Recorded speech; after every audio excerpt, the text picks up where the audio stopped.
Hello world, it's 2:30 in the afternoon, it's the 29th of June.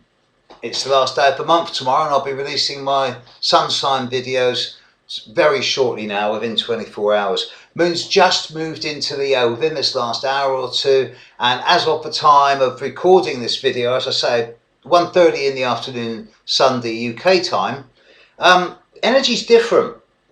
There's a fair bit of movement. There's more and more fire brewing over the coming few months. And I suspect the next couple of days are going to have quite a degree of stimulus about them, especially at the personal level, especially as Mercury is getting ready to stand still in the next 48 hours. And what was confusion is now turning into fusion, and I suspect shortly will start turning into direction. This morning, I've been back at this wonderful conference I'm at, the Marriage of Heaven and Earth. And for those of you that have Googled it and seen the programme and sent some wonderful comments in, thank you, and it really is as good. So, some of the workshops have been real turkeys, admittedly, but only one or two. I mean, for example, this morning, we saw a wonderful presentation by a chap who's done some really deep, long-term, intricate research into the prehistoric fertility temples from about 5,000 to 6,000 BC on Malta and on the islands just to the south of Sicily and just to the north of Tunisia, and how that particular group of people at that time made some very different philosophies and practices compared to other people around them.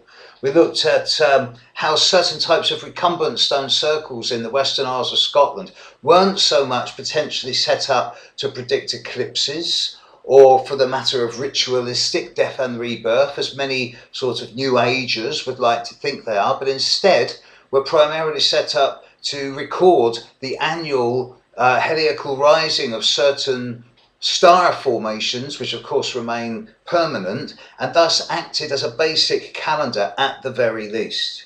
The idea that Neolithic humanity knew about accurate measurements and was able to formulate major patterns in the way that 21st century humanity can is where archaeoastronomy falls down in my book. There's something that we as more rational, objective analysts are missing, because we're not integrating with the intuitive, the feminine, the feeling that our Neolithic ancestors would have felt when they were actually building these massive stone formations, which aren't only, of course, in Western Scotland, they're in every country of the world. The stone lasts a long time, and the actual measurements of these do convey messages down through the millennia.